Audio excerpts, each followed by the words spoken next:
सभी को नमस्कार। आपका मेरे एक और नए व्लॉग में स्वागत है। आज दिन की शुरुआत गली के डॉग का सुबह सुबह ब्रेकफास्ट करवाने के साथ हुई। जैसे मैंने गेट खोला तो मैंने पाया कि डॉग मेरा पहले से ही इंतजार कर रहा है। मैंने डॉग के सामने उसकी हिस्से की रोटी डाली। तभी मैंने देखा कि दूसरे डॉग का भी वहां पर आगमन हो चुका है। तत्पश्चात मैंने अंदर जाने का निर्णय लिया तो अंदर जाके मैंने पाया मेरी पुत्री अभी सो रही है। मैंने उसकी नींद को खराब ना करके दुकान खोलने का निर्णय लिया और तत्पश्चात मैंने दुकान की चाबी को वहां से उठाया और बाहर की तरफ प्रस्थान किया। जैसे ही मैं बाहर आया मैंने दुकान खोली, दुकान के सामने रखे न्यूज़पेपर को उठाया और कांच खोल के दुकान के अंदर एंट्री की। जैसे ही मैंने दुकान के अंदर एंट्री की तत्पश्चात मेरे पीछे पीछे नंदी महाराज का आगमन हो चुका था। फिर मैंने नंदी महाराज के हिस्से की रोटी बचा के रखी थी तो उसी रोटी से नंदी महाराज का ब्रेकफास्ट करवा के फिर से मैंने दुकान की तरफ रुख किया और दुकान के अंदर वापस आया। दुकान के अंदर वापस आते ही रोज़ की तरह मैंने अपने साफ़ सफाई के कार्य को संपन्न किया। तभी दीक्षा का दुकान पर आगमन हुआ। दीक्षा को सुबह सुबह डायपर की आवश्यकता थी क्योंकि उनको उसके भाई के साथ कहीं बाहर जाना था। तत्पश्चात अंदर जाते समय दुकान के पर रखे मटके को देखा तो उसमें पानी की कमी पाई गई। उस कार्य को पूर्ण करने के लिए मैंने रसोई घर की तरफ प्रस्थान किया। रसोई घर में जाकर बड़े लोटे को उठाया और आरओ के नीचे लगा दिया और धीरे धीरे से लोटा पानी का भरने लगा। जैसे ही लोटा पानी का भरा तो मैंने लोटे को उठाया और दुकान की तरफ लोटा लेके चल पड़ा। जैसे ही दुकान पर पहुंचा तो लोटे से लाए गए पानी को मैंने मटके के अंदर डाला और मटके को अच्छी तरह से पानी से भरपूर मात्रा में भर दिया। फिर उसके बाद आवाज़ आई तो मैंने देखा मेरी बेटी उठ चुकी थी और अपने सुबह सुबह के दूध का एंजॉय ले रही थी। तभी मैंने नहाने जाने का निर्णय लिया, तौलिया उठाया और मैं नहाने के लिए बाथरूम की तरफ चल पड़ा। थोड़ी ही देर बाद मैं नहा के वापस आ चुका था तो साथ साथ मेरी बेटी भी आ चुकी थी। आज दिन की शुरुआत बेटी की प्यारी सी स्माइल के साथ उसने क्लैपिंग करके की। तभी दुकान से आवाज़ आई और मैंने देखा कि दुकान पर कस्टमर मेरा इंतज़ार कर रहा है। सुबह सुबह दुकान पर कस्टमर आ चुका था तो मैंने कस्टमर से उसकी आवश्यकता अनुसार दवाइयाँ उससे पूछी और उसको उसकी दवाइयाँ दी। दवाइयाँ लेने के बाद कस्टमर ने डिजिटल माध्यम से मेरे पैसे मेरे क्यूआर स्कैन में डाले।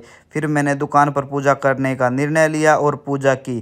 साथ ही साथ मेरा सुबह का ब्रेकफास्ट वाटरमेलन आ चुका था। मैंने वाटरमेलन खाया। तभी दुकान पर मुकुल जी का आगमन हुआ। मुकुल जी ने आते ही दुकान पर रखे मटके से अपना पानी पिया। पानी पी रहा था मुकुल जी, तभी दुकान पर विपिन जी का आगमन हुआ। विपिन को कुछ दवाइयाँ चाहिए थी, विपिन को दवाइयाँ दी। तभी एक और कस्टमर साथ ही साथ आ गया। इस कस्टमर का रात से ही पेट खराब था। इस कस्टमर के पास हॉस्पिटल की प्रिस्क्रिप्शन थी। जो दवाइयाँ डॉक्टर ने लिख रखी थी वो दवाइयाँ मैंने पर्चे से अच्छे से पढ़ी और निकाली और कस्टमर को समझाई कि कौन सी दवाई कैसे कैसे लेनी है। कस्टमर को सारी दवाइयाँ समझाने के बाद कस्टमर से पैसे लिए। तभी साथ साथ दुकान पर यशविंदर जी और यश जी का आगमन हुआ। तब तक मेरे खाने का समय हो चुका था। फिर मैंने जल्दी से खाना खाना ही ठीक समझा क्योंकि मेरे को मेडिसिन मार्केट भी जाना था। साथ ही साथ खाना खाते समय मैंने दूसरे फ़ोन को उठाया और उसमें अजीत राहड़ का व्लॉग चलाने का निर्णय लिया। जैसे ही मैंने दूसरे अकाउंट को स्विच किया और अजीत राहड़ का व्लॉग सर्च किया और व्लॉग को साथ साथ स्टार्ट किया। फिर मैंने खाना खाया। खाना खाते ही मेरा मेडिसिन मार्केट जाने का समय हो चुका था तो मैंने ज़्यादा देरी न करके मेडिसिन मार्केट जाने का निर्णय लिया। सारी नियर एक्सपायरी की दवाई अपने बैग में डाली, हेलमेट पहना और बाइक की तरफ रुख किया। मैंने फिर बाइक को उठाया और घर से बाहर निकालने का निर्णय लिया। बाइक धीरे धीरे गेट से बाहर जा रही थी तो मैंने महसूस किया गर्मी तो अत्यंत मात्रा में बढ़ चुकी है लेकिन काम से बाहर तो जाना पड़ेगा। जैसे ही मैं गांव से बाहर निकला तो गरम गरम लू यानी गरम गरम हवाओं ने मेरा स्वागत किया। फिर भी मैं गर्म हवा को नज़रअंदाज करते हुए आगे की तरफ बढ़ता गया।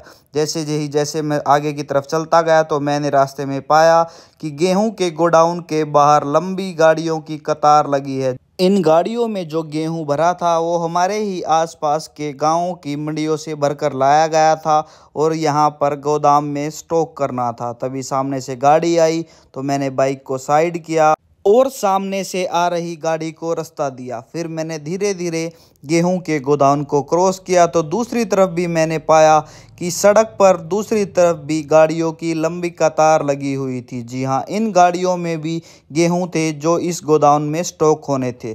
धीरे धीरे मैं आगे चलता गया तो बजरंगबली का धाम मेरे सामने आया, तो मैं वहां पर नतमस्तक हुआ और धीरे धीरे अपने गंतव्य की तरफ प्रस्थान करता रहा।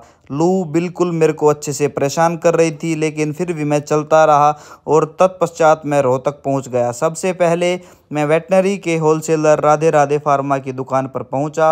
मैंने उनका कांच खोला और दुकान के अंदर प्रस्थान किया। अंकल जी बैठे थे, अंकल जी को नमस्कार किया और वहां से अपनी ज़रूरतमंद सारी दवाइयों को पैक करवाया और उसके बाद फिर मैंने छोटू राम मेडिसिन मार्केट के अंदर प्रस्थान किया। वहां से मैंने सबसे पहले सुभाष मेडिकल हॉल से अपनी दुकान के लिए कुछ वैक्सीन्स ली और उनके बनते हुए पैसे उनको दिए। उन्होंने मेरे को बिल दिया, मैंने उनको पैसे दिए, दोनों चीज़ों का आदान प्रदान हुआ और फिर मैंने वहां से वैक्सीन को उठाकर बाइक पर रखी पेटी के अंदर डाल दिया। फिर मैंने वहां से दूसरी दुकान की तरफ रुख किया और मैं तत्पश्चात इंदु फार्मा पर पहुंचा। इंदु फार्मा पर पहुंचने के बाद मैंने अपनी रिक्वायरमेंट की मेडिसिन्स इनको बताई। इन्होंने मेरी मेडिसिन्स को निकाला और बिल बनाया। मैंने इनकी पेमेंट की और इन्होंने तत्पश्चात मेडिसिन्स को पैक करके मेरे हाथ में दे दिया। फिर मैं लिफाफे को लेकर वापस बाइक के पास पहुंचा और बाइक पर रखी दवाइयों की पेटी के अंदर इन दवाइयों को भी रख दिया। जैसे ही मैंने पेटी के अंदर इन दवाइयों को रखा तो मैंने फिर नोटबुक में देखा कि कुछ और मेडिसिन्स की रिक्वायरमेंट है, तो फिर मैं वहां से दूसरी दुकान की तरफ चल पड़ा। धीरे धीरे मेडिसिन मार्केट की गली में से आगे दूसरी दुकान की तरफ बढ़ ही रहा था तो मैं शिव फार्मा पर पहुंचा और वहां पर जो सरदार जी बैठे थे उनको अपनी रिक्वायरमेंट की मेडिसिन बताई। फिर उसके बाद मैं सोम सर्जिकल पर पहुंचा। वहां पर जाके मैंने कुछ सर्जिकल आइटम्स लिए, उनके पैसे उनको दिए और फिर तत्पश्चात मैं वापस से शिव फार्मा यानी सरदार जी की दुकान पर पहुंच गया। सरदार जी ने मेरी बताई गई दवाइयाँ निकाल दी थी। फिर मैंने सरदार जी की पेमेंट की और दवाइयों को लेकर फिर बाइक के पास पहुंचा। फिर बाइक पर रखी पेटी के अंदर मैंने दवाइयाँ डाली और अच्छे से पेटी को दोबारा से रस्सी से पैक कर दिया ताकि कोई भी दवाई पेटी के अंदर से बाहर की तरफ रुख ना करे और सारी दवाइयाँ सुरक्षित दुकान पर पहुँचे। सारी दवाइयों को लेने के बाद मैंने बाइक की तरफ आया और हेलमेट उठाया और मैंने बाइक से वापस घर की तरफ प्रस्थान करने का निर्णय। मेरी रिक्वायरमेंट की सभी दवाइयाँ मैंने ले ली थी और फिर मैंने वापस घर जाने का निर्णय लिया। वहाँ से बाइक उठाई और फिर मैं वापस घर पहुँच चुका था। जैसे ही मैं घर के बाहर पहुंचा मैंने आवाज़ लगाई तो श्रीमती जी ने आकर दरवाज़ा खोला और फिर मैंने बाइक पर रखी दवाइयों की पेटी को रस्सी से बांध रखा था उसको अच्छे से खोला और पेटी को उठाकर दुकान के अंदर ले आया। तब तक मेरी बेटी भी मेरा इंतज़ार कर रही थी। वो अपनी दोपहर की निंद्रा से उठकर मेरे पास आ चुकी थी। जैसे ही मेरी बेटी मेरे पास आई हमने कुछ हसीन लम्हों का आनंद उठाया। तभी दुकान पर मेरे ही एरिए के पशु चिकित्सक का आना हुआ। उनको कुछ रिक्वायरमेंट थी मेडिसिन्स की, तो वो मेरा दोपहर को भी इंतज़ार करके वापस चले गए थे। फिर मेरे आने के बाद उनका दुकान पर आना हुआ और उनके द्वारा मांगी गई दवाइयों को मैंने उनको दिया और फिर उन्होंने कुछ दवाइयों की और रिक्वायरमेंट कुछ और दवाइयाँ मांगी तो वो दवाइयाँ भी मैंने उनको दी। फिर उनसे दवाइयों के बनते हुए पैसे लिए और सभी दवाइयों के पैसे लेने के बाद तत्पश्चात मैंने सारी दवाइयाँ उनको एक थैली में डालकर देने का निर्णय लिया और सारी दवाइयाँ इकट्ठी करके एक थैली यानी प्लास्टिक पैकेट में डाल के दी। फिर तत्पश्चात सारी दवाइयाँ देने के बाद उन्होंने दवाइयों को उठाया और अपनी घर की तरफ रवानगी पकड़ी। जैसे ही उनको दवाइयाँ दी तत्पश्चात एक आंटी का दुकान पर आगमन हुआ और उन आंटी की समस्या के अनुसार उनको भी मैंने दवाई दी। जैसे ही दवाइयाँ आंटी को दी तभी यशविंदर जी का दुकान पर आगमन हुआ और उनको अपने गेहूं के कट्टों के साथ खेत की तरफ जाना था। उसके साथ साथ मुकुल जी का दुकान पर आगमन हुआ। जैसे ही मुकुल जी आए साथ साथ मितुल जी भी गुड़गांव से वापस आ चुके थे। दोस्तों, अगर आपको मेरा व्लॉग अच्छा लगे तो मेरे चैनल को सब्सक्राइब करें, व्लॉग को लाइक करें। इसी के साथ साथ आज के व्लॉग पर यही विराम लगाते हैं। बोलो जय श्री राम।